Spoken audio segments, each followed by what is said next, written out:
In the early 1700s, one man struck fear into civilians, pirates, and even the British government. He had nothing to his name, and in just 2 years he commanded a fleet of 4 ships and 300 pirates. His flag meant destruction and his name meant death. This is the rise and fall of Edward Teach, also known as Blackbeard.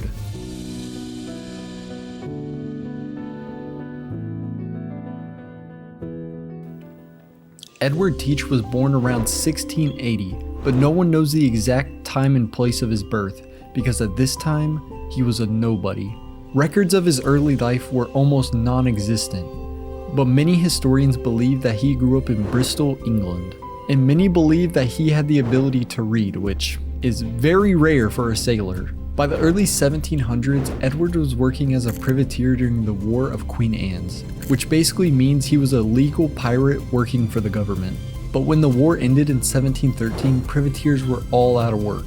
Many turned to real piracy, and Edward Teach saw this as an opportunity in chaos. Around 1716, Edward joined forces with pirate captain Benjamin Hornigold. Sus name, I know. Together, they hunted in the Bahamas, targeting merchant ships for their loot. And Edward Teach proved himself fast. He wasn't just fearless in battle, he was also calculated, often intimidating his enemies before they even got to fire a shot at him. In 1717, Hornigold's crew captured a massive French slave ship.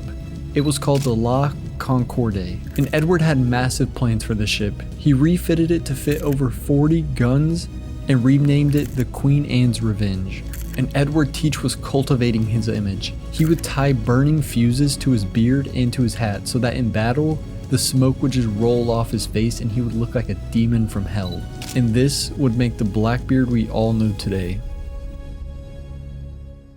Over the next year, Blackbeard terrorized the American coast and the Caribbean. He blockaded Charleston, South Carolina in 1718, holding a whole city hostage for medicine and supplies. By now, he commanded over 300 pirates and a small fleet of ships.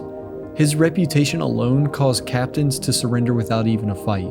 But Blackbeard wasn't purely reckless. He knew when to slip away before the Royal Navy could catch him. But still, with his growing army, he became more and more of a wanted man.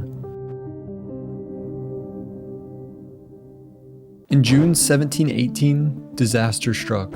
The Queen Anne's Revenge crashed near an inlet in North Carolina. Many historians debate if this was purely on accident or if this was a calculated move to downsize his crew to keep more of the loot to himself. After the wreck, Blackbeard accepted a pardon from the royal governor, Charles Eden, to give up his pirate life for a normal lifestyle. But this was most likely a complete cover-up to save himself.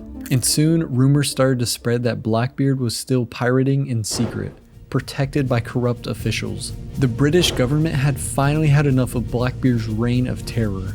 In the late 1718, Virginia government Alexander Spotswood sent Lieutenant Robert Maynard to hunt Blackbeard down. And on November 21st, Maynard's ship spotted Blackbeard. He was by Ocracoke's Island. And what followed was one of the most brutal ship-to-ship battles in pirate history. Blackbeard boarded Maynard's ships personally, and according to witnesses, he fought like he was a bat out of hell, taking multiple gunshots and sword slices and refusing to fall. But finally, Maynard's crew overpowered him, and when the fight ended, Blackbeard was cut 5 times and cut over 20.